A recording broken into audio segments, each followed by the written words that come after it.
আচ্ছা, আজকে আমাদের আলোচনার বিষয়বস্তু হবে হচ্ছে কলিশন। কলিশন বা বাংলায় বলে সংঘর্ষ। তো সংঘর্ষ বা কলিশন বলতে আমরা কি বুঝবো? কলিশন বলতে বোঝায় যখন দুটো পার্টিকেল, দুটো মাস, তারা একে অপরের দিকে অ্যাপ্রোচ করতে পারে বা দুজন দুদিকে যেতে পারে, গিয়ে তাদের মধ্যে যদি একটা ইন্টারাকশন হয় তাহলেই বলবো আমরা একটা কলিশন তাদের মধ্যে হয়েছে। মেন কথা হচ্ছে দুজনের মধ্যে একটা ইন্টারাকশন হবে এবং যার জন্য তাদের একটা মোমেন্টামের এক্সচেঞ্জ হবে। কাইনেটিক এনার্জি বা এনার্জির এক্সচেঞ্জও হয়, কিন্তু আমরা কাইনেটিক এনার্জি কমপ্লিটলি সবসময়ের জন্য এর কাইনেটিক এনার্জিরা ইকুয়ালি শেয়ার করে না। মানে এর কাইনেটিক এনার্জি বা টোটাল বিফোর কলিশন আর after collision kinetic energy conserve আমরা নাও করতে পারি, কিন্তু মোমেন্টাম বা লিনিয়ার মোমেন্টাম কিন্তু কনজার্ভ করবে, মানে before collision and after collision. সেই জন্য আমরা কলিশনটাকে বলতে পারি এটা হচ্ছে রিডিস্ট্রিবিউশন অফ মোমেন্টাম কলিশন, এবং তাদের মধ্যে একটা ইন্টারঅ্যাক্টিভ ফোর্স কাজ করবে। ওকে, এবার কোন দিকে কাজ করবে ইন্টারঅ্যাক্টিভ ফোর্স, যেটা সেটা কোথায় কাজ করে, কিভাবে কাজ করে? মনে করা যাক এই একটা মাস m1, সেটা যাচ্ছে হচ্ছে তোমার টুয়ার্ডস রাইট, আমরা রাইট সাইড থেকে পজিটিভ সেন্স ইউজ করি। আরেকটা মাস হচ্ছে m2, তারও ভেলোসিটি হচ্ছে ইনিশিয়ালি u2 হয়েছে। তাহলে আগে এদের মোমেন্টাম কত, যেটা pi যদি বলা হয়ে থাকে, সেটা হচ্ছে m1 into u1 plus m2 into u2।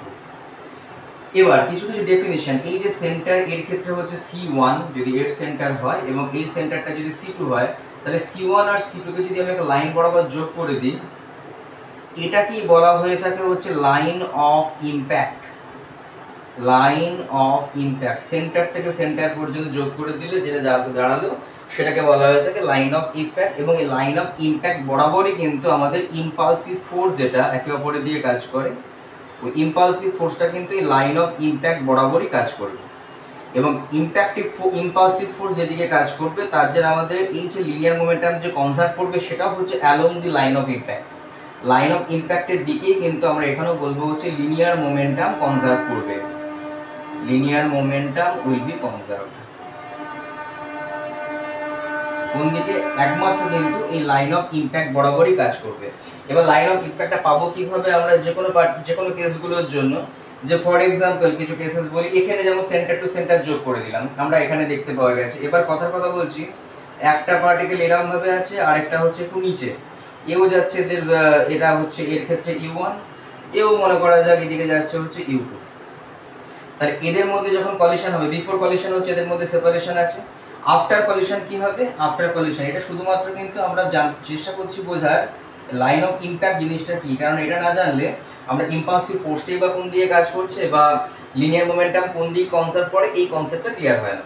তাহলে এখানে আমাদের এই সেন্টার, এটার ক্ষেত্রে c1, এর ক্ষেত্রে এটা মনে করা যাক c2, তাহলে আবার c1 আর c2 কে যোগ করে দেবো। এবং আরেকভাবে করা যায়, সেটা হচ্ছে এটা হচ্ছে তার কমন ট্যানজেন্ট, দুটো পার্টিকেলের এই কমন ট্যানজেন্টের পারপেন্ডিকুলার, সেটাও হচ্ছে আমাদের কমন নরমাল, এটাও হচ্ছে line of impact, common normal যেটা। তাহলে এখানেও আমাদের কিন্তু এই c1 আর c2 যোগ করে দিয়েছি, এটাই হচ্ছে এই ক্ষেত্রে line of impact. Line of ইম্প্যাক্টটা কিন্তু এদিকে, মানে আবার কনজারভেশন অফ লিনিয়ার মোমেন্টাম যেটা হবে বা ইম্পালসিভ ফোর্স কোন দিকে কাজ করবে, এদিকেই হবে। মোমেন্টামের যে এদিক ওদিক বা ডিস্ট্রিবিউশন যে কথাটা বললাম সেটাও হচ্ছে কিন্তু এই দিক বরাবরই আমাদের কিন্তু এই যে গল্পটা পিআই আর পরবর্তীকালে পিএফ যদি হয়, সেটা যদি m1 v1 plus m2 v2 হয়, এই v1 বা v2 বা e1 বা e2 এটা সবটাই কিন্তু আমরা along the line of impact consider করছি। যদি অন্যদিকে থাকে, এই দিকে এই পার্টিকুলার কেসে e1 এদিকে ছিল, তাহলে আমাদের কম্পোনেন্ট নিতে হবে হচ্ছে along the line of impact বরাবর যে কম্পোনেন্টটা, সেই কম্পোনেন্টটা কিন্তু এখানে কনজার্ভ করবে। তাই অনেক সময় আমাদের মনে হয় যেন সব সময়ের জন্য e1 e2 যেদিকে থাকবে সেদিকেই না, সেটা হচ্ছে হেড অন কলিশনের সময়। হেড অন কলিশন ব্যাপারটা কি, এবার এটা হচ্ছে অবলিক কলিশন, অবলিকলি কলিডেড হয়েছে। আর এটা আমরা ছবিতে যেটা দেখেছি এটা হচ্ছে হেড অন কলিশন, যেটাই কিনা মোস্ট অফ দি কেসেস আমরা ব্যবহার করি। মানে এখানে হচ্ছে লাইন অফ, মানে একটা পার্টিকেলটা যেদিকে যাচ্ছে, এই যে যাচ্ছে যেদিকে একদম প্যারালাল, যার জন্য কি হয় এই দুটোর ক্ষেত্রে এই লাইন অফ ইম্প্যাক্টটা আর আমাদের যেদিকে যাচ্ছে এটা সেম দিকে হয়ে যায়। তো সেই পয়েন্ট অফ ভিউ থেকে লাইন অফ ইম্প্যাক্টটা যেহেতু এদিকেই থাকে, একই লাইন বরাবর কাজ করে, তো সেই জন্য আমাদের ক্ষেত্রে সহজেই আমরা m1 u1 plus m2 u2 equal to m1 v1 plus m2 u2 use করতে পারি। কিন্তু অবলিক কলিশন যখন এই ধরনের কলিশন হবে তখন কিন্তু আমরা ডাইরেক্ট ব্যবহার করতে পারবো না, তখন আমাদের কম্পোনেন্ট নিতে হবে। যেদিকে যদি নেওয়া হয় এই অ্যাঙ্গেলটা যদি আমাদের থিটা হয়ে যায় তাহলে এই বরাবর যে কম্পোনেন্ট এই বরাবর নিতে হবে, মানে কস কম্পোনেন্টটা, বা এখানেও একই রকম ভাবে এদিকে যদি এটা থিটা 2 হয় তাহলে কস কম্পোনেন্টটা কিন্তু আমাদের এটাকে অবে করবে। ক্লিয়ার? তাহলে কলিশন ব্যাপারটা সম্বন্ধে মিনিমাম যেটা দাঁড়ালো সেটা হচ্ছে এটা রিডিস্ট্রিবিউশন অফ মোমেন্টাম, এবং আমাদের একটা টার্ম নতুন আমরা শিখলাম সেটা হচ্ছে কি line of impact. Line of impact বরাবরই কিন্তু আমাদের ইম্পালসিভ ফোর্সটা কাজ করে এবং তার জন্য লিনিয়ার মোমেন্টামও কনজার্ভ করবে along the line of impact. সেখান থেকে দুটো আমাদের কেস চলে আসে, একটা হচ্ছে এটাকে বলে হেড অন কলিশন, মুখোমুখি সংঘর্ষ, and this is oblique collision. আচ্ছা, এই হলো এই একটা পার্ট। এইবারেতে আমাদের এই কলিশন যে হলো, বিফোর কলিশন এই ছবিটা আমি একটু মুছে দিচ্ছি। এবার দেখো পরবর্তীকালে এর পরবর্তী কেসটা আমরা কি করতে পারি।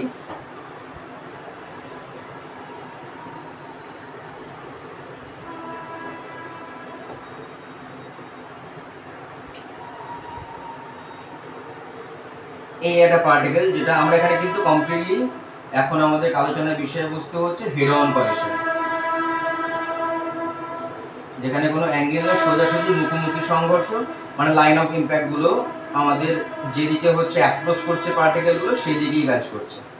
তাই আমাদের সিম্পল কেস এটা হচ্ছে তার u1 আর এটাও সেন্টার মাস্টার ভেলোসিটি হচ্ছে u2। এবার কলিশন হবে এটা হচ্ছে বিফোর কলিশন,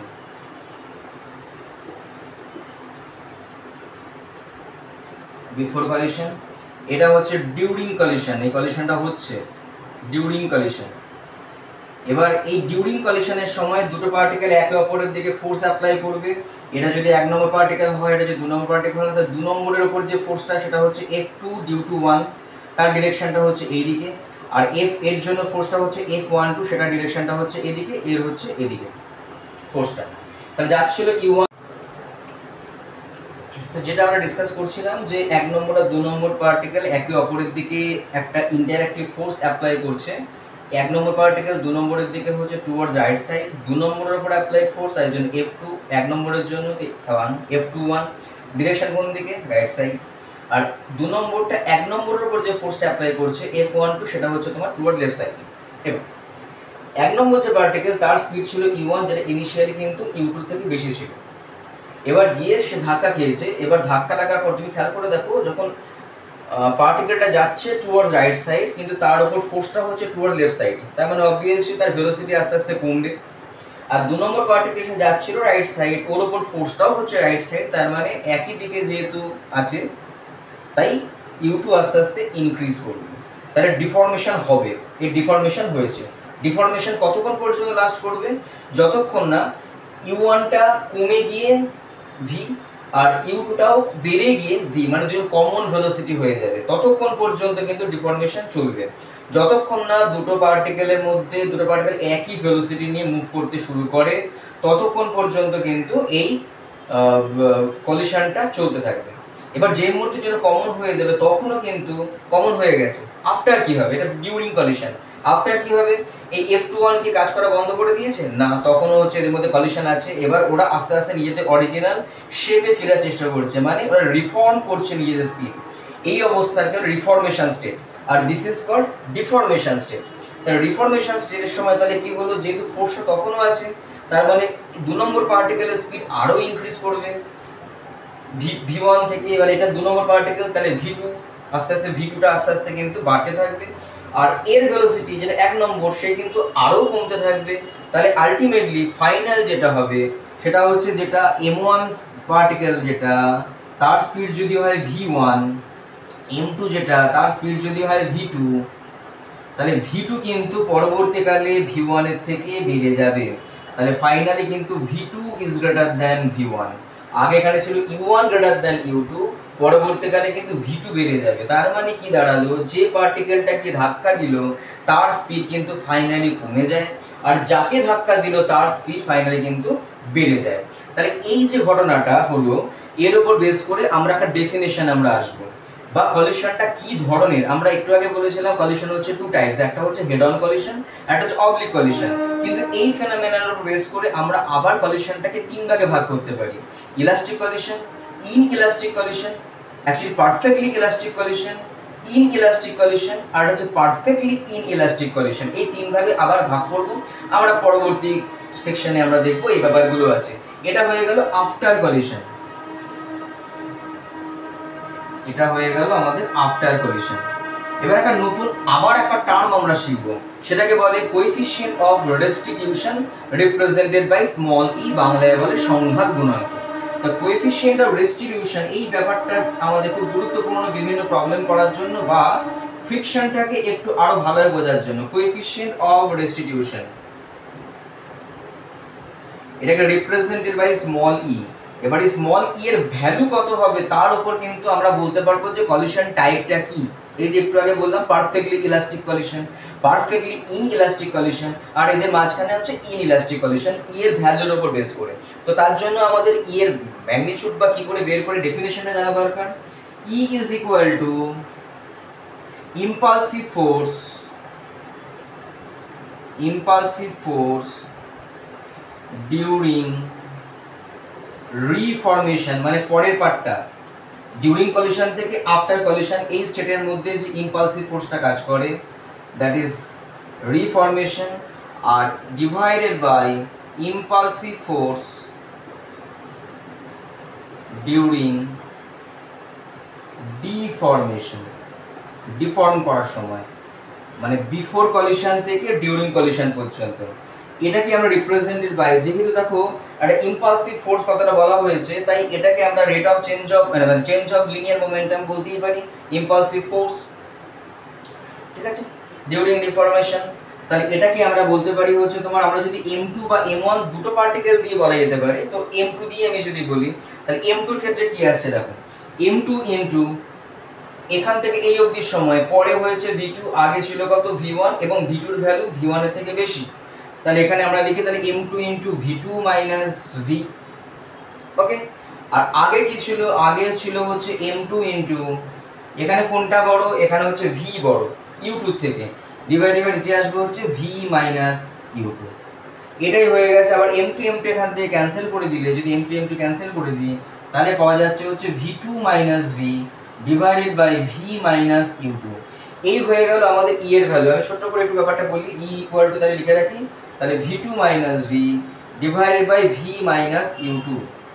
এবার এখান থেকে আরেকটা ডেফিনেশন আমরা যেটা ওয়াইডলি ইউজ হয়, অ্যাকচুয়ালি এই ডেফিনেশনটা বিভিন্ন ক্ষেত্রে থাকে না, একটু বইগুলোতে এই ডেফিনেশনটা কম ইউজ করা হয়, কিন্তু অ্যাকচুয়ালি যদি আমাদের জিজ্ঞাসা করা হয় ই এর ডেফিনেশন, সেটা হচ্ছে impulsive force during reformation divided by impulsive force during deformation.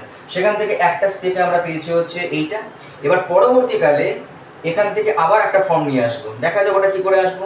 এখানে ভি বলে একটা টার্ম আছে, v2 u2 তো ফান্ডামেন্টাল, v2 u2 এভরিথিং, কিন্তু আমাদের এই যে ভি জিনিসটা যেটা আছে এই ভিটা কি, ভিটা পেতে হবে।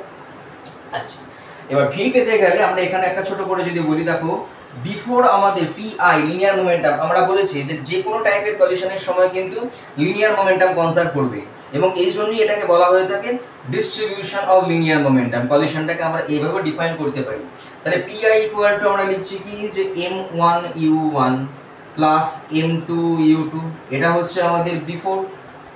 আর ডিউরিং এর সময় p ইকুয়াল টু শুধু যদি বলি সেটা কত হবে, দুজনের ভেলোসিটি হচ্ছে v হয়ে গেছে, তাহলে m1 plus m2 whole into v। আর finally p3 p2 p final equal to লিখতে পারবো তাহলে কি m1 v1 plus m2 v2। দেখো pf equal to p final equal two m1 v1 plus m2 v2। p during collision total দুটোই মাস হচ্ছে v, মানে velocity v, তাহলে m1 plus m2 into v। আর initially কি m1 u1 plus m2 u2। এবার আমাদের ডেফিনেশনে একবার u2 আছে একবার v2 আছে, vটাকে একবার আমি ইন টার্মস অফ এইটা দিয়ে লিখবো যেখানে v দরকার পড়বে। তাহলে এখানে দেখো একটুখানি এখান থেকে আসে কিনা, e equal two v2 minus v এর জায়গায় আমি এই দুটোকে সমান দেখাই, আবার এই দুটোকে যদি সমান দেখাই তাহলে m1, কারণ কনস্ট্যান্ট তিনটেই কিন্তু ম্যাগনিটিউড সেম, তাহলে এখানে এই দুটোর সময় m1 v1 plus m2 v2 equal two m1 plus m2 into v। তাহলে এখান থেকে v ইকুয়াল টু পাওয়া যাবে m1 v1 plus m2 v2 divided by m1 plus m2। আর ওয়াইরাস এখানে v মাইনাস আবার v ইকুয়াল টু, এবার আমাদের u এর টার্মে লিখতে হবে, তাহলে এই দুটো থেকে আমরা v ইকুয়াল টু এগেই লিখতে পারছি এখানে m1 u1 plus m2 u2 divided by m1 plus m2 minus u2, okay. এবার আমরা একটু বোর্ডটাকে পরিষ্কার করি, এগুলো নিশ্চয়ই তোমাদের লেখা হয়ে গেছে, একবার লিখেও নাও, পজ করে দরকার পড়লে আমি মুছে দিচ্ছি। তাহলে coefficient distribution e equal two আমাদের এটাই আমি এখানে কন্টিনিউ লিখে ফেলেছি, তাই এটা মুছে দিলাম। এই পোর্শনটা পুরোটা ক্যালকুলেশনে আসা যাক, ইকুয়াল টু দিয়ে নিচে একটা m1 প্লাস m2 আছে, m1 প্লাস m2, এখান থেকে আসছে m1 v2 plus m2 v2 minus m1 v1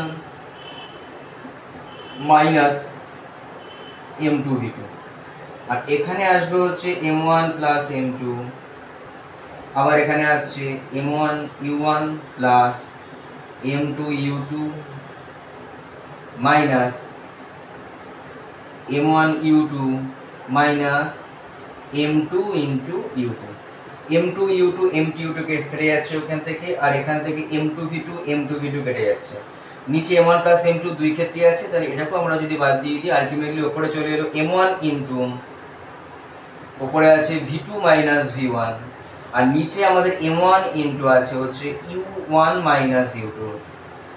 m1 m1 কেটে দিয়ে তাহলে আলটিমেটলি আমরা এখানে একটা ছোট করে লিখি, তাহলে e ইকুয়াল টু দাঁড়িয়ে গেল v2 minus v1 divided by u1 minus u2।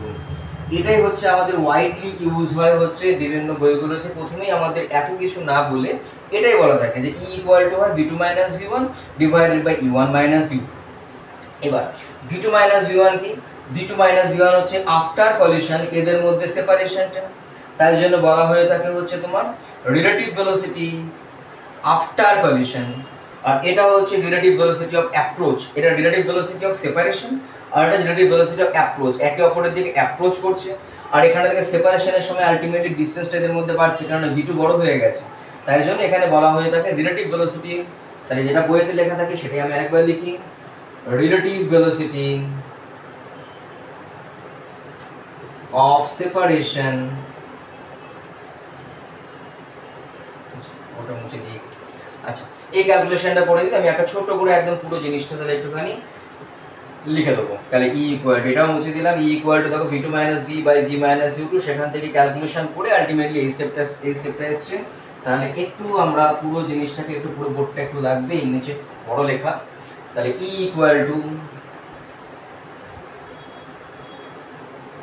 এখানে লিখি ই ইকুয়াল টু যেটা পেয়েছিলাম v2 minus v1 divided by u1 minus u2। তাহলে এখানে লিখবো relative velocity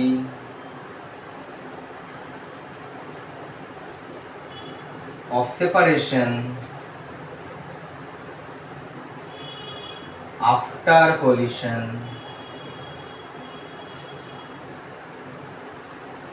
divided by relative velocity of approach before collision।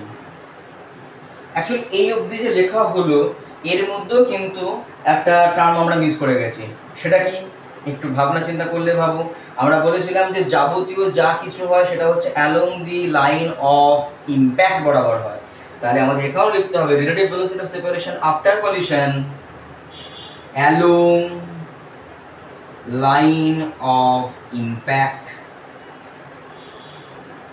এখানেও হচ্ছে along line of impact. Line of impact কথাটা কিন্তু মোস্ট অফ দি কেসেসে আমাদের কিন্তু অমিট করা হয়, কিন্তু পুরো প্রপার ডেফিনেশন কিন্তু this e equal to relative velocity of collision after collision separation after collision along line of impact divided by relative velocity of approach before collision along line of impact. Line of ইম্প্যাক্টের perpendicular ডিরেকশনে কিন্তু কোনোরকম কোনো change হয় না, ভেলোসিটির কোনো change হবে না। লাইন অফ ইম্প্যাক্টের পারপেন্ডিকুলার দিকে ভেলোসিটির কোনো চেঞ্জ হবে না। তাহলে এই পয়েন্ট অফ ভিউ থেকে বেস করে আমরা আরেকটা কথা বলতে পারি যে v1 পার্টিকেল তার ট্যানজেন্ট বরাবর যদি বলি, ট্যানজেন্ট একটা কমন ট্যানজেন্ট দেখেছিলাম একটু আগে, এটাই ইকুয়াল টু হবে হচ্ছে u1 এর ট্যানজেন্ট, মানে এক নম্বর পার্টিকেলের ভেলোসিটি আফটার কলিশন v দিয়ে রিপ্রেজেন্ট করেছিলাম, ওটা ট্যানজেন্ট বরাবর যা হবে u1টাও হচ্ছে তোমার তাই হবে। আবার v2 যে ট্যানজেন্ট বরাবর সেটাও কিন্তু আমাদের u1 ট্যানজেন্ট বরাবরই সেম হবে। ট্যানজেনশিয়াল কম্পোনেন্ট যেটা ভেলোসিটির, কোনটা ট্যানজেনশিয়াল কম্পোনেন্ট, যেটা হচ্ছে তোমার লাইন অফ ইম্প্যাক্টেড পারপেন্ডিকুলার যেটা ইউজ করা হয়েছে সেই দিকে কিন্তু ভেলোসিটি কম্পোনেন্টের কোনো চেঞ্জ হয় না। ওকে, চেঞ্জেসটা যাবতীয় মোমেন্টাম চেঞ্জ, ভেলোসিটি চেঞ্জ সব হবে হচ্ছে লাইন অফ ইম্প্যাক্ট বরাবর, লাইন অফ ইম্প্যাক্টের দিকেই হয়। তাই লাইন অফ ইম্প্যাক্টটা একটু ভালোভাবে আমাদের বুঝতে হবে। তাহলে এই জায়গাটা পুরোটা করে নাও, আমরা এবার আস্তে আস্তে প্রবলেমের দিকে যাব।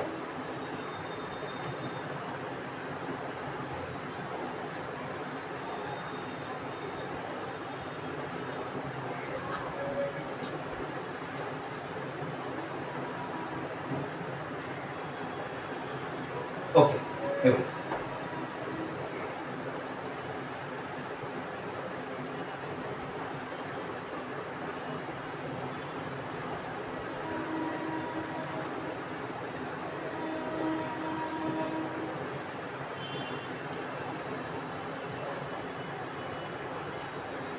প্রথম যে প্রবলেমটা আমরা ডিসকাস করি সেটা হচ্ছে কি, একটা পার্টিকেল অফ মাস m তাকে h হাইট থেকে নিচের দিকে ড্রপ করে দেওয়া হয়েছে। তা ড্রপ করে দেওয়ার পর যখন রিবাউন্স করছে তখন তার ভেলোসিটি কত, যেখানে হচ্ছে তোমার এটা হচ্ছে আমাদের ফ্লোর, যেটা কিনা রেস্ট অবস্থায় আছে, ফ্লোর রেস্ট অবস্থায় আছে। আর m পার্টিকেলটাকে h হাইট থেকে ফেলে দেওয়া হয়েছে। যদি আমাদের এদের মধ্যে কোএফিসিয়েন্ট অফ ডিস্ট্রিবিউশন হচ্ছে e হয়, মানে বলটা যখন মাটিতে পড়লো তারপর রিবাউন্স খাওয়ার আগে এদের মধ্যে যে কলিশনটা হয়েছে সেখানে হচ্ছে আমাদের কোএফিসিয়েন্ট অফ ডিস্ট্রিবিউশনের ভ্যালুটা হচ্ছে আমাদের e। তাহলে আমাদের বলছে আফটার কলিশন এই যে রিবাউন্স করার পর তার ভেলোসিটি v1 কত হবে, আর রিবাউন্সকে আলটিমেটলি কত হাইট পর্যন্ত উপরের দিকে উঠবে, রিপ্রেজেন্টেড বাই মনে করো h1, একবার বাউন্সকে উপরের দিকে উঠেছে সেই জন্য আমরা বলছি h1টা কত হবে। ওকে, একবার বাউন্সকে উপরের দিকে উঠেছে v1। আচ্ছা, তাহলে এখানে আমাদের যে ডেফিনেশনটা e ইকুয়াল টু কি ছিল, e ইকুয়াল টু হচ্ছে normal definition v2 minus v1 divided by e1 minus u2। এই প্রবলেমগুলো করার সময় তুমি একদম মনে মনে একটা পার্টিকেলকে 1 নম্বর আর এটাকে 2 নম্বর তুমি করে নিতে পারো, তুমি যেটা খুশি 1 নম্বর 2 নম্বর করতে পারো, কিন্তু আমি এটাকে 1 নম্বর বলছি আর যে রেস্টে আছে মানে ফ্লোরটা সেটাকে 2 নম্বর বলছি। তাহলে u2 2 নম্বর রেস্টে আছে, তাহলে 2 নম্বরের u2 ইকুয়াল টু 0 হবে, v2 ইকুয়াল টু 0 হবে। নিশ্চয়ই বোঝা গেল, কেননা রেস্টে বলটা পড়ার পর তার ভেলোসিটির কোনো চেঞ্জ হয়নি, তাহলে u2 আর v2 0 হয়ে গেছে। আর 1 নম্বর পার্টিকেলটা h হাইট যখন নিচের দিকে নেমেছে এখানে নামার সময় ওর ভেলোসিটি কত হয় সেটাকে যদি আমরা u1 বলি, দ্যাট ইজ ইকুয়াল টু কত, √2gh হয় না, রেস্ট থেকে ফেলে দিলে √2 into g into capital h, v square equal to u square plus 2gh থেকে এখানে u0, তাহলে 2gh √2gh। এই সব বেসিকটা তোমাদের জানা আছে, আমি ধরে নিচ্ছি। তাহলে u1 ইকুয়াল টু √2gh বসিয়ে দিই এখানে, তাহলে v2 ইকুয়াল টু 0, v1টা কত হবে আমাদের জিজ্ঞেস করা হয়েছে, তাহলে v1 হচ্ছে তোমার v1 লিখলাম। u1 ডিরেকশনটা কোন দিকে, নিচের দিকে আছে, নিচের দিকটাকে আমরা নেগেটিভ বলি, উপরের দিকটাকে পজিটিভ বলি। তাহলে u1টা নিচের দিকে আছে বলে u1 ইকুয়াল টু কিন্তু লিখবো -√2gh। নিশ্চয়ই বোঝা যাচ্ছে মাইনাস সাইনটা কেন আসছে, নিচের দিকে বলে u1 এর নিচের দিকে নাম ছিল বলে। আর u2 ইকুয়াল টু 0, তাহলে এখান থেকে চলে এলো -v1 divided by -√2 into g into h, minus minus কেটে গেলে তাহলে এখান থেকে চলে আসছে e equal to v1 divided by √2 into g into capital h, और এখান থেকে v1 equal to e into √2 into g into capital h, v1 একবার বাউন্স হওয়ার পর। কোশ্চেন হচ্ছে h কত হবে, h1।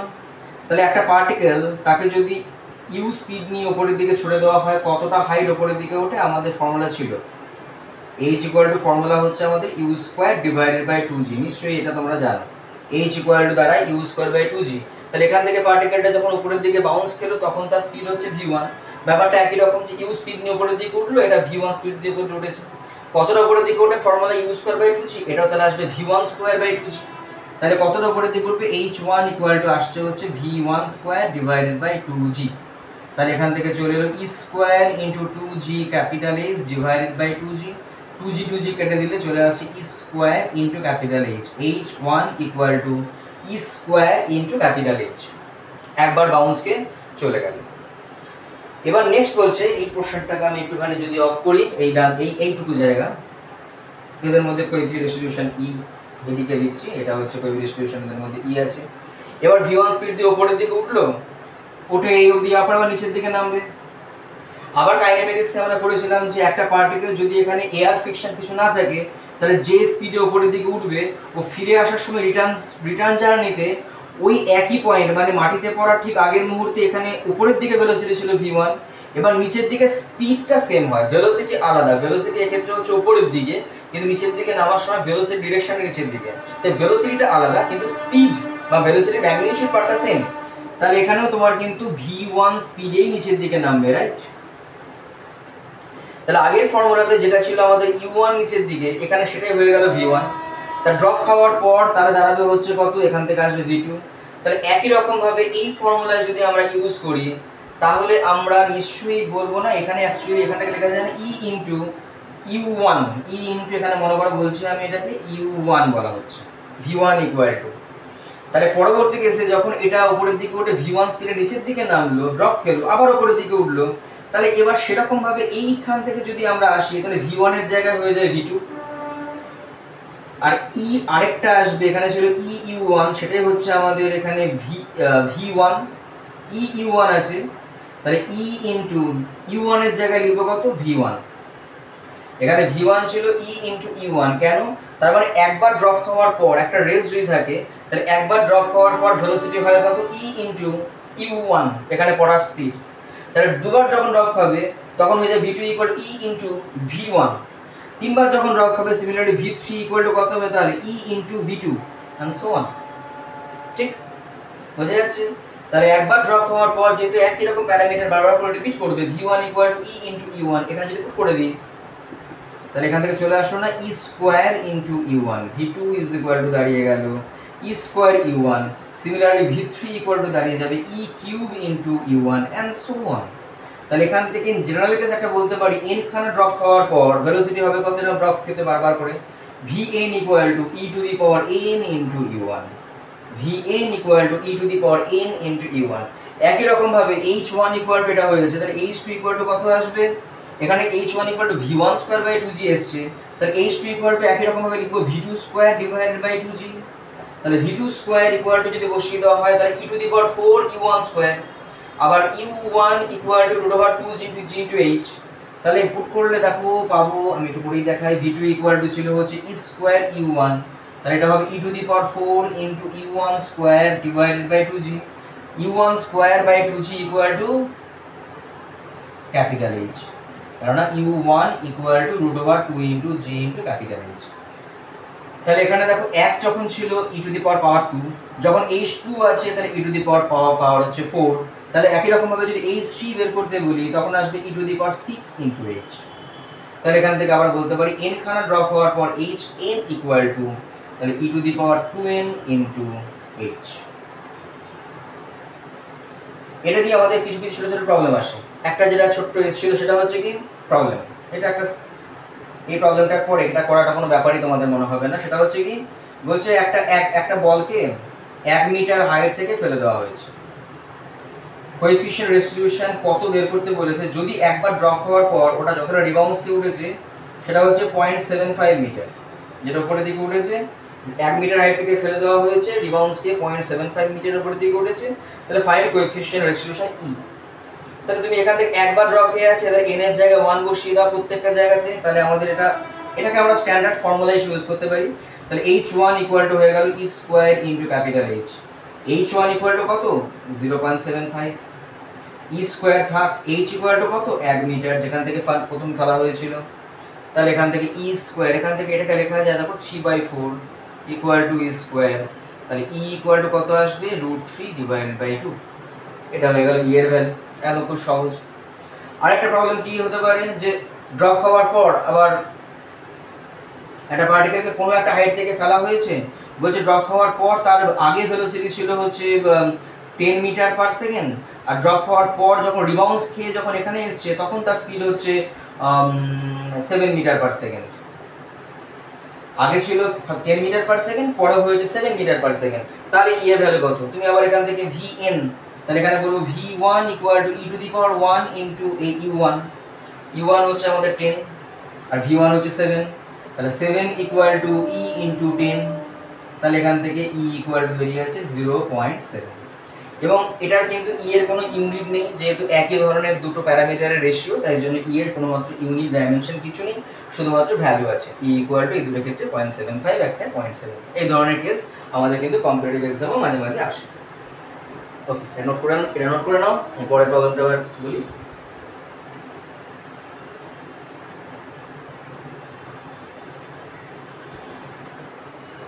ওকে,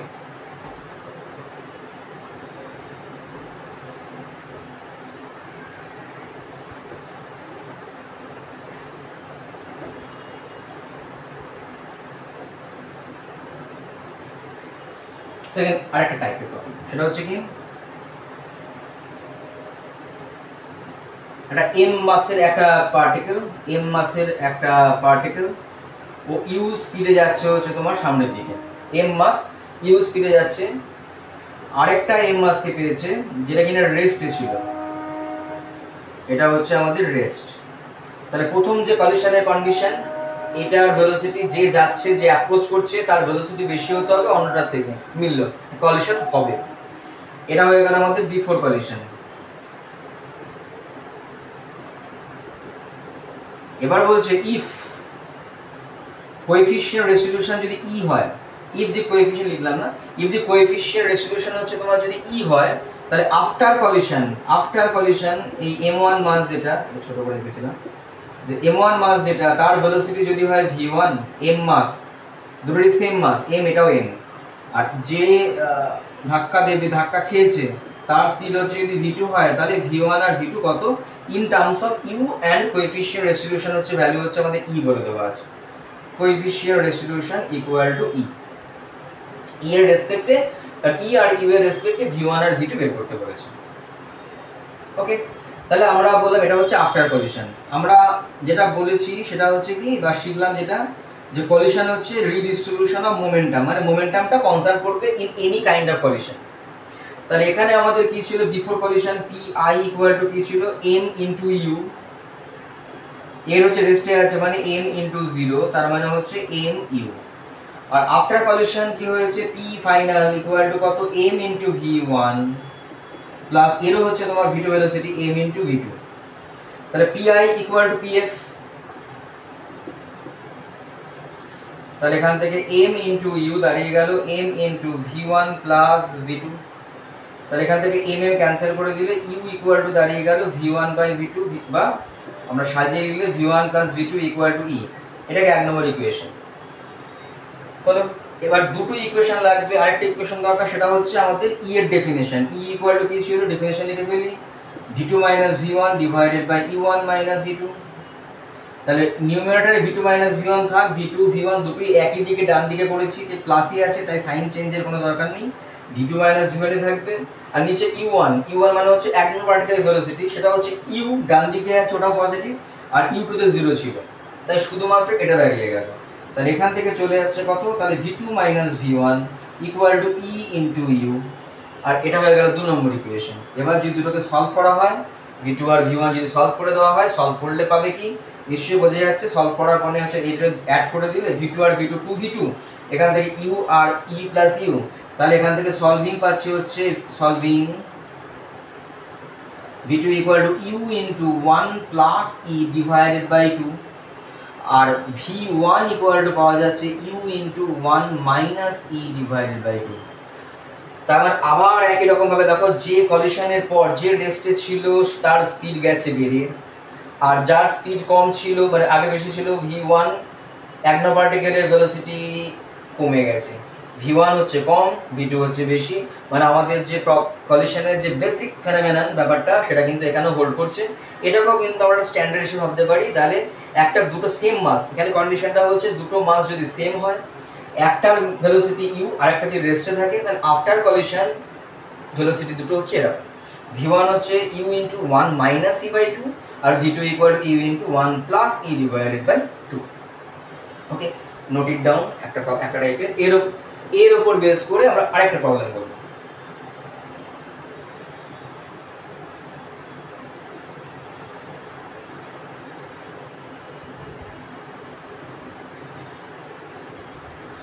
ওকে,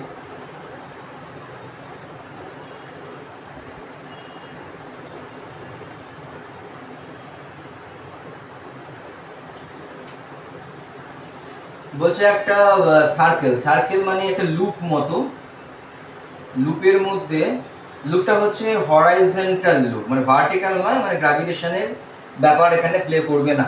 এখানে একটা গ্র্যাভিটেশন কথাটা আসছে বলে একটা কথা বলি, এখানে যখন ইম্পালস যখন হয়, মানে ইম্পালসিভ ফোর্স যেটা কলিশনের জন্য কাজ করে, সেটা এত টাইম, এই কলিশনটা এত ফাস্ট হয় যে ডিউরিং কলিশন আমাদের কিন্তু গ্র্যাভিটেশনাল ফোর্স বা এগুলো কিন্তু কোনোরকম কোনো এফেক্ট করে না, মানে আমাদের সেখানে শুধুমাত্র ইম্পালসিভ ফোর্সটাই comes into the picture. Okay, এই কথাটা ওখানে কিন্তু বলি, কিন্তু এখানে আমাদের বলছে ভার্টিক্যাল একটা সার্কেল মতো আছে, একটা লুপ মতো। তাহলে লুপের মধ্যে ভার্টিক্যালি মানে পাইপটাকে জুড়ে দেওয়া হয়েছে অ্যাজ ই ব্যাপারটা এরকম। তাহলে এখানে একটা একদম ডায়ামেট্রিক্যালি দুটো অপোজিট পয়েন্ট, এই হচ্ছে একটা ডায়ামেট্রিক্যালি অপোজিট পয়েন্ট, এই একটা এখানে আছে, এখানে একটা পার্টিকেল আছে। এর মাস এম, এরও মাস এম, দুটো সেম মাস, যেটা আগেরটার মতোই। এবার বলছে এর রেস্ট অবস্থায় আছে, এবার এ গিয়ে এখানে ধাক্কা মেরেছে, এ গিয়ে এখানে, এ যদি ইউ স্পিডে এখান দিয়ে যাওয়া যায়, ইউ স্পিডে যাচ্ছে, সার্কুলারটাকে এইভাবে ঘুরে গিয়ে এখানে ধাক্কা দিল। বলছে এর পরের কলিশনটা কত টাইম পর হবে। যদি এই কলিশন টাইম যদি টি হয়, ই ফার্স্ট কলিশন টাইম মানে ফার্স্ট কলিশন টাইম মানে এখান থেকে এই অবধি যেতে যদি সময় লাগে টি, ই ফার্স্ট কলিশন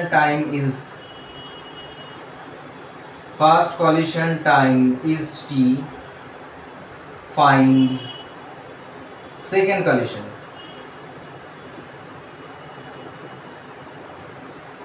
মানে সেকেন্ড কলিশন ফার্স্ট কলিশন হওয়ার কতক্ষণ পর সেকেন্ড কলিশনটা হবে। এটা করতে গেলে আমরা কিভাবে করব, একটা জিনিস একটু ভাবার চেষ্টা করা যাক যে কিভাবে করা যায় প্রবলেমটা। তাহলে ইউ স্পিড নিয়ে যখন একে ধাক্কা দেবে, ধাক্কা দেওয়ার পর এর রেস্টে আছে আর এর স্পিড ইউ, ধাক্কা লাগার পর এর স্পিড যদি মনে করা যাক v2, আর ধাক্কা লাগার পর এই যে ধাক্কাটা কলিশন হয়েছে এর মনে করো স্পিড হচ্ছে v1। তাহলে v2 আর v1 কত হয় একটু আগে আমরা জেনে ফেলেছি, এ কলিশন খেয়েছে রেস্ট অবস্থায় ছিল, তাহলে v2 equal to u into 1 plus e divided by 2 হয়, আর এর ক্ষেত্রে হবে v1 equal to u into 1 minus e divided by 2। এই তাহলে এবং দুটোই একই দিকে, দুটোই প্লাস পেয়েছিলাম, তাহলে দুটোই একই দিকে, কলিশনের পর দুজনে একই দিকে যাবে, কিন্তু যে ধাক্কাটা দিয়েছে ইউ থেকে এর কমে গিয়ে এটা দাঁড়াবে, দুজনে একই দিকে আছে। তাহলে এটাও যাচ্ছে, এদিকেও যাচ্ছে, এও যাচ্ছে, তাহলে এদের মধ্যে একটা রিলেটিভ ভেলোসিটি থাকবে। ওই রিলেটিভ ভেলোসিটি কতক্ষণ ধরে আবার কলিশন হতে পারে, এই গিয়ে ধরে পুরো পুরো পাকটা খেতে পারে, কত কোথায় কি পাক আমি জানি না, কিন্তু v2 আর v1 যেহেতু v2 অনেক বেশি, তার মানে কি যদি এদের কলিশনটা হতেই হয় তাহলে এদের একটা রিলেটিভ ভেলোসিটি আমাদের কিন্তু কনসিডার করতে হচ্ছে। তাহলে এবং কতটা ট্র্যাক অতিক্রম করছে এরা, কারণ দেখো এই গোল গোল করে এ স্পিড বেশি, তো মনে হতে পারে সে তো এ তো চলতেই থাকবে, কিন্তু না, ব্যাপারটা হচ্ছে এখান থেকে স্টার্ট করেছে, আবার যখন ফিরে এসে কলিশনটা এখানে করবে না, এও ততক্ষণে খানিকটা ডিস্টেন্স কভার করে ফেলেছে। তাই এদের মধ্যে আলটিমেটলি নেট রিপ্লেসমেন্ট হচ্ছে কিন্তু কত, এই পুরো পেরিমিটারটা এখান থেকে স্টার্ট করেছে, তার 2πr। ওকে, তাহলে আমাদের ফর্মুলা রিলেটিভ ভেলোসিটি যেটা আছে, তাহলে s রিলেটিভ ইকুয়াল টু আমরা বলতেই পারি v2 বড়, তাহলে v2 minus v1 into t, এই টাইমটাই বের করতে হবে। কিন্তু এই টাইমটাকে যেহেতু আছে আমি এটাকে t2 বলে দিচ্ছি, তাহলে s relative equal to v2 minus v1 into t2। আর প্রথম টাইমটা পেতে হবে, কারণ আমাদের অ্যানসারটা হচ্ছে প্রথম টাইমের রেসপেক্টে t2টা ইন টার্মস অফ t বের করতে হবে। তাহলে আমাদের কন্ডিশন একটা দাঁড়িয়ে গেল, এটা হয়ে গেল s relative equal to v2 minus v1 into t2। আর আগে যে টাইমটা t এর রেস্ট অবস্থায় আছে, ও এখানে গিয়ে একে ধাক্কা দেবে, তাহলে কতটা ট্র্যাক গেছে সেটা হচ্ছে πr, পুরোটা হচ্ছে 2πr, তাহলে গেছে কত 2πr অর্ধেক, তাহলে t ইকুয়াল টু কত πr, আর যদি রেডিয়াস হয়, আর হচ্ছে রেডিয়াস যদি হয় মিন রেডিয়াস এদের মধ্যে, ডিভাইডেড বাই হচ্ছে আমাদের স্পিড ইউ, এ দাঁড়িয়ে আছে। তাহলে রিলেটিভ ভেলোসিটি এদের ক্ষেত্রে এই মুহূর্তে হচ্ছে শুধুমাত্র ইউ, কতটা ডিসপ্লেসমেন্ট হচ্ছে πr, তাই πr বাই ইউ, এই টার্মে আমাকে বের করতে হবে। আর এখানে s রিলেটিভ ইকুয়াল টু কত টুয়াইস πr, মানে ফুল circle, equal to v2 minus v1, এখান থেকে v2 মাইনাস v1 করলে কত আসছে v2 মাইনাস v1 ইউ, দেখো তো e ইনটু ইউ আসছে, v2 minus v1 equal to e u into হচ্ছে আমাদের t2। তাহলে এখান থেকে t2 ইকুয়াল টু পাওয়া যাচ্ছে 2πr divided by u into u, এর মধ্যে πr by u, πr divided by u এটা মানে t, তাহলে এখান থেকে πr বাই ইউ এটা মানে হচ্ছে তোমার t, তাহলে এখান থেকে চলে এলো 2t ডিভাইডেড বাই ইউ। এত টাইম পর আবার এদের মধ্যে কিন্তু সেকেন্ড কলিশনটা হবে। ঠিক আছে, বোঝা গেল কেসটা? নেক্সট প্রবলেম লিখে নাও।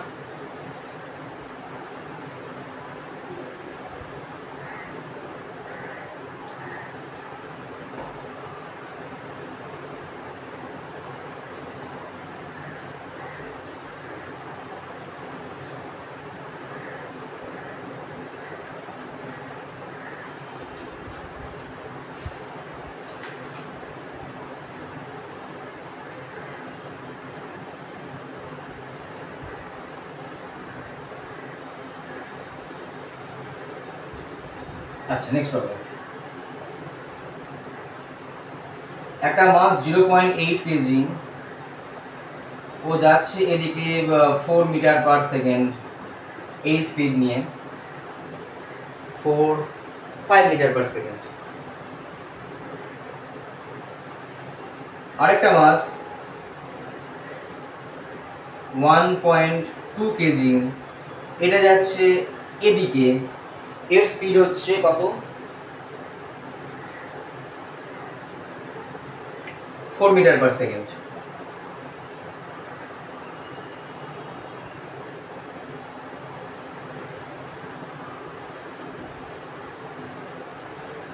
আফটার কলিশন, যেটা এ, এটা এ, এটা বি, আফটার কলিশন এ যাচ্ছে উল্টো দিকে, এটা যাচ্ছে এবার 4 মিটার পার সেকেন্ড। তাহলে বি এর প্রথম কথা বলা হচ্ছে যে find the velocity of v, B এর ভেলোসিটি কোন দিকে হবে সেটা জিজ্ঞাসা চিহ্ন কত। আমরা বাই ডিফল্ট সবসময় জন্য ডান দিকে কনসিডার করব, যদি আমাদের পজিটিভ বেরোয় অ্যান্সার তাহলে বলবো যে হ্যাঁ আমরা ঠিক ধরেছি, ডান দিকে পজিটিভ আছে, নেগেটিভ বেরোয় তাহলে উল্টো দিকে হবে, এটা ধরে নেবো। তাই আমরা সবসময় ডান দিকটাকে পজিটিভ বলবো এবং যেটা বের করতে বলেছে সেটাকে ডান দিকেই ধরে নিয়ে আমরা প্রবলেমটা করবো। এই একটা বের করতে বলেছে, তাহলে ভিবি ইকুয়াল টু হোয়াট। আর একটা প্রশ্ন, তাহলে e equal to coefficient of distribution, e equal to ভ্যালুটাই বা কত।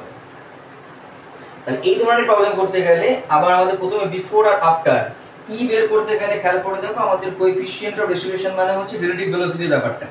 তাহলে আগে আমাদের ভেলোসিটিটাকে বের করে নিতে হবে, তারপর আমরা ই পাবো। তাহলে ফার্স্ট ভিবি ইকুয়াল টু কত যদি বের করতে হয় তাহলে আমাদের কনজারভেশন লিনিয়ার মোমেন্টাম অ্যাপ্লাই করতে হবে। তাহলে পিআই, এখানে পিআই কত, 0.8 কেজি মাস আর ভেলোসিটি 5, তাহলে 0.8 ইন্টু 5, আচ্ছা আমি ফর্মুলাটা লিখি। তাহলে পিআই ইকুয়াল টু আমাদের ছিল হচ্ছে m1 u1 plus m2 u2। Obviously এখানে u1 এবং u2 কিন্তু সাইন কনভেনশন ব্যবহার করতে হবে, মানে u1 ডান দিকে হলে পজিটিভ, বাঁ দিকে হলে নেগেটিভ, একই রকম ভাবে এখানেও ইউজ করব। তাহলে m1 ইকুয়াল টু কত, 0.8 মাস, u1 হচ্ছে কত 5, ডান দিকে আছে plus, m2 equal to 1.2, u2 কত উল্টো দিকে আছে তাই মাইনাস। তাহলে এখান থেকে কত আসলো, এটা হচ্ছে 4, এখান থেকে হচ্ছে মাইনাস 4.8, দিস ইজ 0.8, সামনে একটা মাইনাস, এটা হয়ে গেল পিআই এর ভ্যালু। নেক্সট এখানে পিএফ, এখানে কত হবে, তাহলে এটা হচ্ছে আমাদের 0.8 কেজি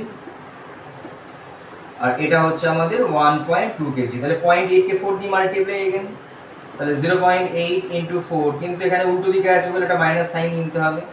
আর এটা কত হবে 1.2 ভিবি, তাহলে এটা আসছে মাইনাস 3.2 প্লাস 1.2 ভিবি।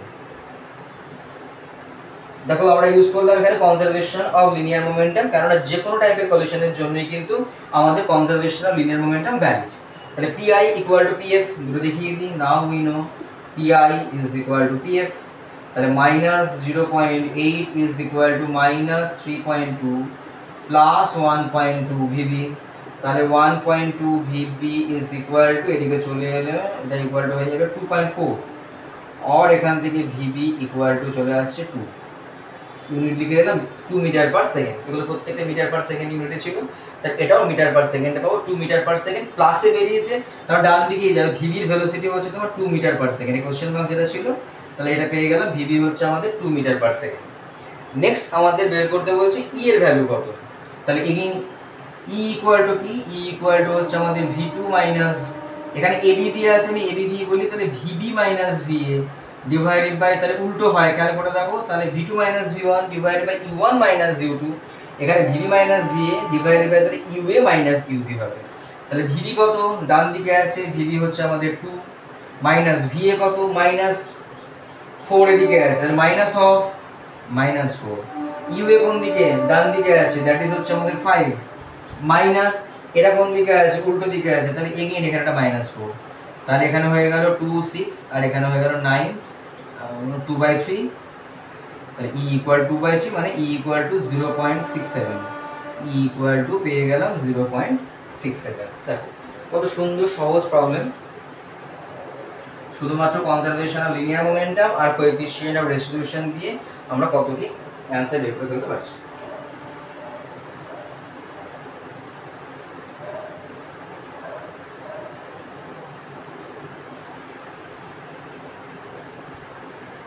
বুঝে গেলাম। নেক্সট,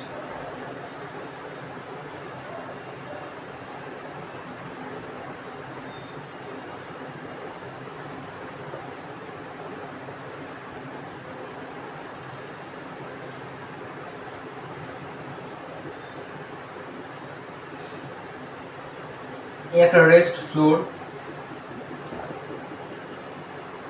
এবার একটা বল আসছে অবলিক ভাবে আসছে এদিকে, তার স্পিড হচ্ছে কথা u1। আফটার কলিশন ও এদিকে চলে যাচ্ছে, বলছে ফাইন্ড ভেলোসিটি অফ ভি, ভিটা কত হবে। এবং আর একটা প্রশ্ন বলা হয়েছে, এটা ইউ দিয়ে u1 u2 করার দরকার, রেস্টই আছে। তাহলে ইউ স্পিডে একটা এম মাস এলো, এম মাসটাকে রিটার্ন করে চলে গেল এদিকে। তাহলে আমাদের বলেছে এই অ্যাঙ্গেলটা এখানে যদি থিটা হয়, এই অ্যাঙ্গেলটা এখানে যদি ফাই হয়, তাহলে find obviously coefficient resolution between ball and the floor is mu, তাহলে ফাইন্ড ভি মানে রিবাউন্স পাওয়ার পর ওর স্পিডটা কত হবে in terms of u theta every u one theta, find v and phi, theta আর ফাইটা বের করতে বলছে, থিটা আর ফাইটা না, ভি আর ফাই বের করতে বলছে in terms of u and theta. এদিকে এলো। এবার এই কেসটাতে দেখো এটা অবলিক কলিশন এক নম্বর কথা। আর দ্বিতীয়ত এখানে আমাদের কনজারভেশন অফ লিনিয়ার মোমেন্টাম বা এভরিথিং কোথায় কাজ করবে, কোন দিকে কাজ করবে, সেটা কিন্তু আমাদের এখানে ভাবতে হবে। যেখানে এ তো দাঁড়িয়ে আছে আগের প্রবলেমের মতো নয় যে যেদিকে যাচ্ছিল সেদিক বরাবর ফিরে এসছে, তাহলে কোন দিকে। তাহলে এখানে দেখো বলটা যখন আমি একটু এখানে আঁকি, বলটা যখন এখানে যখন এসছে এই পয়েন্টে যখন কনসিডার করলো মানে পড়লো এদিক থেকে এসে, তাহলে কমন ট্যানজেন্ট কোন দিকে আছে, এই বরাবর এই পয়েন্টে ট্যানজেন্ট, কমন ট্যানজেন্ট মানে এ আর এটার মধ্যে, এ তো হরাইজন্টাল, তার মানে ট্যানজেন্টটা হচ্ছে এদিকে। তাহলে আমাদের লাইন অফ ইম্প্যাক্ট হচ্ছে তোমার কমন ট্যানজেন্টের পারপেন্ডিকুলার দিকে, তার মানে এই ডটেড লাইন দিয়ে যেটা নর্মাল আমরা আঁকা হয়েছে ওটাই কিন্তু line of impact. The line of ইম্প্যাক্টের দিকে আমাদের কনজারভেশন অফ লিনিয়ার মোমেন্টাম কাজ করে। আবার আরেকটা কথা বলা হয়েছিল, ট্যানজেন্টের দিকের ভেলোসিটি কিন্তু কোনো চেঞ্জ হয় না, মানে অ্যালং দি কমন ট্যানজেন্ট মানে এদিকে আমাদের ভেলোসিটির কারোরই ভেলোসিটি কোনো চেঞ্জ হয় না। ফ্লোর তো রেস্টই আছে, মানে 2 নম্বর বডি যেটাকে আমরা বলি সে তো রেস্টই আছে, তাই ওটা নিয়ে কোনো সমস্যা নেই। 1 নম্বর যে আসছে তার কিন্তু তার মানে এদিক বরাবর আগে যা ছিল পরেও তাই থাকবে, আগে কত ছিল পরে কত ছিল সেম থাকবে। আমরা বলেছিলাম যে v1t u1t ইকুয়াল টু হচ্ছে আমাদের v1t। এবার u1t কত, এটাকে যদি আমরা এদিক বরাবর আমরা বাইরের দিকে টেনে দিই, এটাকেও যদি চলে আসি এদিক বরাবর, এই অ্যাঙ্গেলটা থিটা মানে আমাদের এই অ্যাঙ্গেলটাও থিটা হবে, ভার্টিক্যালি অপোজিট বিপরীত কোণ। এটা হচ্ছে আমাদের ইউ এর ডিরেকশনটা, ইউ এদিকে, এই অ্যাঙ্গেলটা থিটা, তাহলে এদিকে ইউ এর কম্পোনেন্ট কাজ করছে হচ্ছে আমাদের ইউ কস থিটা, আর এদিকে কম্পোনেন্ট কাজ করবে হচ্ছে আমাদের ইউ সাইন থিটা। তাহলে আমাদের যেটা u1t লেখা হয়েছে, তাহলে u1 ট্যানজেনশিয়াল ইকুয়াল টু হচ্ছে আমাদের u সাইন থিটা, আর u1 যেটা নরমালের দিকে সেটা হচ্ছে u cos থিটা, যেটাই হচ্ছে লাইন অফ ইম্প্যাক্ট নরমালের দিকে u cos থিটা। এবার ড্রপ হওয়ার পর যে এদিকে গেছে, তাহলে v এর এই অ্যাঙ্গেলটা যদি ফাই হয় তাহলে উপরের দিকে কত হয় v cos ফাই, আর এদিকে কত আসছে v sin ফাই। তাহলে আবার একই রকম ভাবে আমাদের যদি v1t ইকুয়াল টু বের করতে বলা হয় সেটা হচ্ছে v sin ফাই দাঁড়াচ্ছে, আর v1 নরমাল ইকুয়াল টু দাঁড়াবে হচ্ছে তোমার v cos theta, v cos phi. Okay, তাহলে ব্যাপারটা এবার আগের প্রবলেমের মধ্যে চলে এলো। দেখো ড্রপ খাওয়ার পর ভেলোসিটি কত হয়, ই দিয়ে মাল্টিপ্লাই করে দিতে হয়। ড্রপ খাওয়ার আগের ভেলোসিটি যদি আমাদের ইউ ছিল, বাউন্স খাওয়ার পর ভেলোসিটি ভি হয়ে যায়, তাহলে v equal to e u, বা ওখানে ছিল v1 equal to e u not e u one, v1 equal to e u one. আগের প্রবলেমটা ক্ষেত্রে খেয়াল করো। তাহলে এখান থেকে আমরা কিন্তু বলতে পারবো কি যে ট্যানজেনশিয়াল কম্পোনেন্ট কোনো চেঞ্জ হয় না, অতএব আমরা জানি u1t ইজ ইকুয়াল টু হচ্ছে v1t, therefore হচ্ছে u sin theta equal to v sin phi, বা আগে v বের করি, v sin phi equal to আসছে হচ্ছে u sin থিটা। আর নরমালের ক্ষেত্রে কি হয়, v1 normal is equal to e into u1 normal, e into, এটা আমরা আগের ক্ষেত্রে দেখেছি, ওর মধ্যে হয়ে গেল সোজাসুজি কেসের মতো। আমরা ই এর ডেফিনেশন থেকেও আসতে পারতাম, কিন্তু এগুলো আমাদের এখন জানা হয়ে গেছে। তাহলে এক v1 নরমাল ইকুয়াল টু বের করতে হচ্ছে কত, v1 normal equal to v cos phi, equal to e into E1 normal মানে হচ্ছে কত, ইউ কস থিটা। তাহলে এটা হয়ে গেল আমাদের 1 নম্বর ইকুয়েশন, এটা 1 নম্বর ইকুয়েশন, আর এটা হয়ে গেল আমাদের 2 নম্বর ইকুয়েশন। তাহলে আমাদের এই 1 আর 2 নম্বর থেকে যদি আমাদের বের করতে বলা হয় যে ভি কত, থিটা কত, এভরিথিং, তাহলে আমরা কি করব, ক্লাস 10 এর ট্রিগোনোমেট্রি আমরা অ্যাপ্লাই করেছিলাম, যখন v sin phi, v cos phi এই প্যাটার্নে থাকে স্কয়ার করে যোগ করে দাও। তাহলে স্কয়ার করলে এখান থেকে কি আসছে, তাহলে v square sin square phi plus এখান থেকে আসছে v square cos square phi equal to এখান থেকে আসছে is equal to u square sin square theta plus e square u square cos square theta. তাহলে এখান থেকে ভি স্কয়ার কমন নিলে sin square phi plus cos square phi, শুধু থাকলে হচ্ছে ভি স্কয়ার, আর এখান থেকে ই স্কয়ার কমন নিলে থাকছে ব্র্যাকেটের মধ্যে তাহলে sin square theta plus e square cos square theta. তাহলে এখান থেকে v equal to u into root over of sin square theta plus e square cos square theta. এটা হয়ে গেল ভি এর value.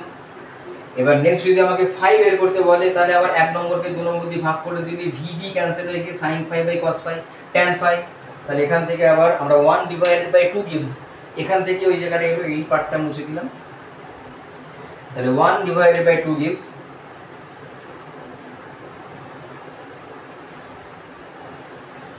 tan phi equal to 1 নম্বরকে 2 নম্বর দিয়ে ভাগ করে দিয়েছি, তাহলে এখান থেকে আসছে u sin theta divided by e u cos theta. তাহলে এখান থেকে ইউ ইউ ক্যান্সেল করে দিলে sin theta by cos theta equal tan theta, therefore tan theta divided by tan phi equal to tan theta divided by e. এবার আমাদের তাহলে ই এর টার্মে ই এর ভ্যালু 1ও হতে পারে, আবার 0ও হতে পারে, আবার 1 আর 0 এর মাঝেও হতে পারে। তাহলে যদি ই এর ভ্যালু 1 হয়, 1 কখন হয়, পারফেক্টলি ইলাস্টিক কলিশনে। তাহলে ই যদি 1 হয়ে যায়, তাহলে হচ্ছে sin square theta plus cos square theta মানে 1, মানে v ইকুয়াল টু ইউ, মানে ইলাস্টিক কলিশন যদি হয়, পারফেক্টলি ইলাস্টিক কলিশন যদি হয়, তাহলে আগে এবং পরে সেম স্পিড থাকবে, আগেও যে স্পিডে আসছিল আর পরেও সে একই থাকবে, এবং থিটার ফাইও সেম হয়ে যাবে, কারণ ই এর ভ্যালু যদি 1 হয়ে যায়, তাহলে tan phi equal to tan theta by e, e এর ভ্যালু 1, তাহলে ফাই ইকুয়াল টু থিটা হয়ে যাবে। তাহলে পারফেক্টলি ইলাস্টিক কলিশন যদি হয়, তাহলে এই অ্যাঙ্গেলটাও সেম হয় এবং যে স্পিডে আসছে সেই স্পিডেই ফিরে যাবে, আর যদি সেটা না হয় তাহলে v ইকুয়াল টু, এই হচ্ছে আমাদের ফর্মুলা। এইবার এটাকে তোমরা নোট ডাউন করে নাও, আমাদের প্রবলেম করার সময় যদি এবার এই অ্যাঙ্গেলটা আমাদের বলতো, এই অ্যাঙ্গেলটা যদি বলে দেওয়া থাকে এবং এই অ্যাঙ্গেলটা যদি বের করতে বলা হয়, এটা তোমরা স্ট্যান্ডার্ড মনে রাখলে, কিন্তু যদি এই প্রবলেম এই অ্যাঙ্গেলগুলোকে এটাকে থিটা বলতো বা এটাকে যদি ফাই হতো, তাহলে পুরো প্রবলেমটা না করেও কিন্তু অ্যান্সারটা বের করা যেত। তাহলে ইন দ্যাট কেস কি, থিটার ভ্যালু আমরা এখানে যেটা করেছি, এটা থিটা হলে এই থিটার সঙ্গে সম্পর্ক কি হয়ে যেত, 90 মাইনাস থিটা। তা সেখানে থিটা যেখানে যেখানে আছে সেখানে থিটার জায়গায় 90 মাইনাস থিটা বসাতাম, আর যেখানে যেখানে ফাই আছে সেখানেও 90 মাইনাস যদি ফাই বসিয়ে দিতাম, তাহলেই কিন্তু আমাদের প্রবলেমটা আর নতুন করে না করেও আমরা শুধুমাত্র এর মাধ্যমেই করে নিতে পারছি। ক্লিয়ার, বোঝা গেল ব্যাপারটা? যে যদি আমাদের এই অ্যাঙ্গেলগুলো দিয়ে আমরা প্রবলেমটা করলাম, যদি এই অ্যাঙ্গেলগুলো দিয়ে দেওয়া থাকতো, মানে হরাইজন্টালের সঙ্গে অ্যাঙ্গেলগুলো দেওয়া আছে, তাহলে সেখানে তুমি শুধুমাত্র এখানে থিটার জায়গায় 90 মাইনাস থিটা বসিয়ে দিতে, এখানেও থিটার জায়গায় 90 মাইনাস থিটা, এখানেও ফাই এর জায়গায় 90 মাইনাস ফাই, তাহলেও আমাদের প্রবলেমটা কিন্তু হয়ে যেত এইরকম। ঠিক আছে, মুছে দিচ্ছি। এর সংক্রান্ত এর আইডিয়ার বেস করে আর একটা ফাইনাল প্রবলেম আমরা করব। এই যেগুলো আমার থাকুক, আমি এবার কি বলি এরকমভাবে, যেটা একটু আগেই বললাম, যেটা নিশ্চয়ই নোট ডাউন করা হয়ে গেছে, বা যদি না করে থাকো তাহলে একটু প্রিভিয়াসে গিয়ে পজ করে করে নাও। এই ডেটাগুলো আমার লাগবে, তাই জন্য আমি এটা বুঝলাম না পরে প্রবলেমটা করার সময়। বলছে কি একটা পার্টিকেল হরাইজন্টালি ট্র্যাক, একটা বলকে এরকমভাবে আনা হয়েছে, একটা বলকে এখান থেকে ছুড়ে দেওয়া হয়েছে, একটা বলকে এরকমভাবে ছুড়ে দেওয়া হয়েছে, এই অ্যাঙ্গেলটা হচ্ছে আমাদের থিটা। তাহলে এটা প্রজেক্টাইল মোশন এক্সিকিউট করবে, একটা হরাইজন্টালের সঙ্গে থিটা অ্যাঙ্গেল করে ছুড়ে দেওয়া হয়েছে। তাহলে ও যখন এখানে ফার্স্ট টাইম একবার কলিশন হলো, এখানে গিয়ে পড়লো, তারপর ড্রপ হলো, ড্রপ হওয়ার পর আবার পরবর্তীকালে আরেকটা গিয়ে পড়লো। তাহলে এটা যদি R1 হয়, এটা যদি R2 হয়, তাহলে R1 R2 ভ্যালুগুলো বের করতে হবে এবং এদের মধ্যে একটা রিলেশন নিয়ে আসতে হবে। তাহলে প্রজেক্টাইলের সঙ্গে মিলিয়ে মিশিয়ে প্রবলেমটা দেওয়া হয়েছে এবং এটা ইউ স্পিডে ছুড়ে দেওয়া হয়েছে। এখানে থ্রু আউট আমরা কিন্তু এয়ার কন্ডিশনটাকে উপেক্ষা করেছি। এয়ারের সঙ্গে যে আমাদের কন্ট্রিবিউশন সেটা আমরা নিয়েছি, মানে এয়ার কোনো রোল প্লে করেনি। তাহলে আমরা যেমন প্রজেক্টাইল মোশনের মোরালেস আমরা সেটাই বলে থাকি। তাহলে ইউ স্পিডে একটা পার্টিকেলকে হরাইজন্টালি এর সঙ্গে থিটা অ্যাঙ্গেল করে ছুড়ে দেওয়া হয়েছে। তাহলে আমাদের এখানে ড্রপ খাওয়ার পর আবার গিয়ে যখন এখানে ফার্দার সেকেন্ড টাইম ড্রপ করবে, তাহলে এই R2 এর ভ্যালুটা কত আমাদের first question, then R1 and R2 এর মধ্যে কি রিলেশন সেটাও বের করতে বলছে। Find R2। আর 2 নম্বর relation between R1 and R2। Okay, এটাকে রেখে দিয়েছি এই কারণের জন্য, খেয়াল করো এখানে কিন্তু আমাদের এই পয়েন্টে যে আমাদের ইমপ্যাক্টটা বা লাইন অফ ইমপ্যাক্টটা হচ্ছে আবার ডটেড লাইন থেকে। আগের প্রবলেমে আমরা ডটেড লাইনের সঙ্গে বা লাইন অফ ইমপ্যাক্টের সঙ্গে অ্যাঙ্গেলটাকে থিটা বা ফাই আমরা বলেছিলাম, কিন্তু এখানে আমরা প্রজেক্টাইল মোশন সম্বন্ধে যদি বেসিক আমাদের ধারণাগুলো ক্লিয়ার থাকে, তাহলে এই অ্যাঙ্গেলটা থিটা হলে আমরা জানি এই অ্যাঙ্গেলটাও থিটাই হয়। এবং এখানে যদি স্পিডটা যদি ইউ হয়, ইউ স্পিডে যদি প্রজেক্ট করা হয়, তাহলে এখানে নামার সময় স্পিডটা কিউই থাকে, ভেলোসিটিটা চেঞ্জ করে, ওয়াই ডিরেকশন অফ ভেলোসিটিটা চেঞ্জ হয়, কিন্তু স্পিডটা আমাদের এখানে যদি ইউ থাকে এখানেও ইউই থাকে। এবার ড্রপ খেলো, ড্রপ খাওয়ার পর যদি আমাদের এখানের মধ্যে কোএফিসিয়েন্ট অফ রেস্টিটিউশন যদি ই হয়, তাহলে আবার এখানে এটা ড্রপ খাবে ভি নিয়ে, এবং ইউ আর ভি অবভিয়াসলি সেম হবে না, একটা ই থাকবে। এবং এই অ্যাঙ্গেলটা থিটা হলে আমাদের আবার এখানেও এই অ্যাঙ্গেলটাও চেঞ্জ হয়ে গিয়ে ফাই হয়ে গেছে।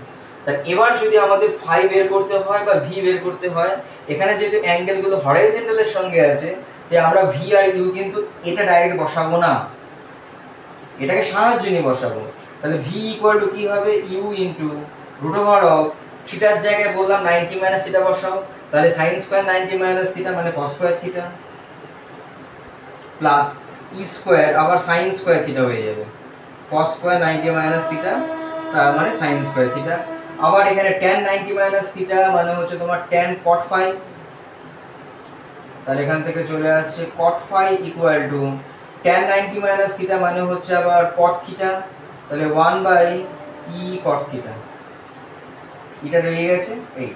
এবার cot কে উল্টে দিলে তাহলে এখান থেকে আসছে 1/tan ফাই, আর এখান থেকে 1/e থাকো উপরে উল্টে দিলে এটা হয়ে গেল হচ্ছে তোমার tan থিটা। তাহলে আমাদের এখানে চলে আসবে হচ্ছে tan ফাই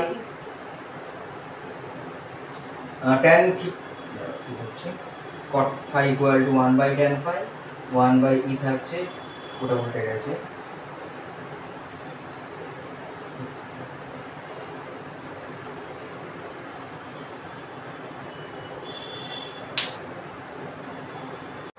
তাহলে যেমন আমরা ভি এর জায়গায় বসাচ্ছি এটা, আবার tan ফাই এর জায়গায় 90 মাইনাস থিটা বসাবো, তাহলে tan 90 minus phi equal to এখান থেকে tan 90 minus theta divided by e. তাহলে এখান থেকে নেক্সট মুছে দিলাম, এই পোরশনগুলো দরকার পড়বে না আমার।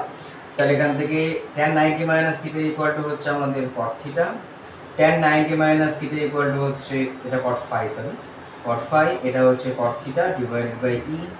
cot ফাই মানে হচ্ছে 1/tan ফাই, cot থিটা মানে হচ্ছে 1/tan থিটা, নিচে তো একটা ই আছে, তাহলে এখান থেকে আসলো tan phi is equal to e tan theta, tan phi is equal to e tan theta. বেশ, তাহলে আমরা ইউ মানে ভিও পেয়ে গেলাম। তার মানে এবার প্রজেক্টাইলটা এমনভাবে দাঁড়িয়ে গেল যে ভি এখানে পৌঁছানোর পর এখান থেকে ভি স্পিডে প্রজেক্ট করা হয়েছে, ফাই হচ্ছে আমাদের অ্যাঙ্গেল, তাহলে R2 কত, এখানে কি ছিল ইউ স্পিডে ছুড়ে দেওয়া হয়েছে R1, তাহলে কত, আমরা প্রজেক্টাইল মোশনের ফর্মুলা থেকে আমরা জানি R1 ইকুয়াল টু কত হয়, u square sine 2 theta divided by 2g by g, sorry u square sine 2 theta divided by g. আর R2 ইকুয়াল টু সিমিলারলি আসবে v square sine 2 phi divided by g, right. ভ্যালুগুলো put করে দিই, তাহলে R2 নিয়ে আমরা দেখি এবার। R2 ইকুয়াল টু ফার্স্ট ছিল হচ্ছে ভি স্কোয়ার মানে এখান থেকে আসছে u square cos square theta plus e square sin square theta into sin 2 theta sin 2 phi. আচ্ছা sin 2 ফাই এর একটা ফর্মুলা আছে 2 tan ফাই divided by 1 plus tan square phi, right? নিশ্চয়ই জানো। তাহলে এটা এবার নেক্সট আমরা tan ফাই এর ভ্যালুগুলোকে রিপ্লেস করে দেবো, আর নিচে থাকবে হচ্ছে আমাদের জি। ওকে, তাহলে এখান থেকে একটুখানি জায়গাটা নিয়ে দেখো ক্যালকুলেশনটা করি। তাহলে ইউ স্কোয়ার এখানে আছে cos square theta plus e square sin square theta, আর এখানে 2 tan theta, tan phi equal to হচ্ছে 2 tan theta sorry tan e into tan phi এর জায়গায় আসছে হচ্ছে ই tan থিটা, সবকটাকে আমরা tan থিটার রেসপেক্টে নিয়ে চলে আসবো। নিচে 1 প্লাস tan স্কোয়ার ফাই, আবার তার মানে ই স্কোয়ার tan স্কোয়ার থিটা, নিচে একটা জি আছে।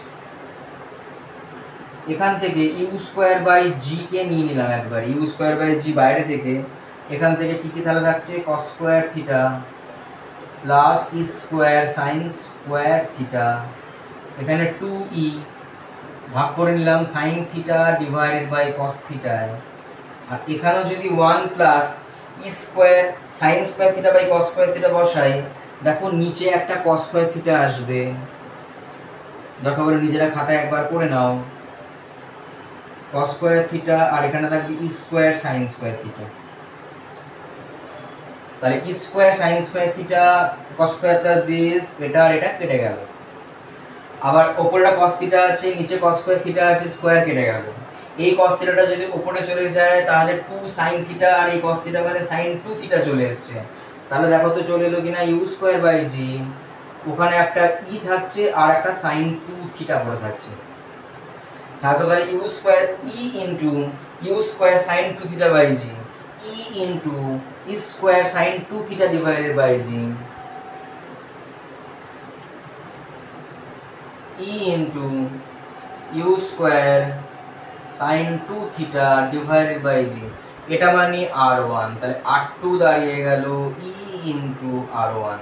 তাহলে ফার্স্ট পার্টের অ্যান্সার ফাইন্ড r2, তাহলে r2 equal to e into e square u square, যে স্পিড এখান থেকে শুরু বলা হয়েছে, u square sin 2 theta divided by g, e দিয়ে জাস্ট মাল্টিপ্লাই, মানে প্রথম রেঞ্জের ফর্মুলা আমরা যা জানি, একবার ড্রপ হওয়ার পর পরেরটা হবে হচ্ছে তোমার ই ইনটু r2।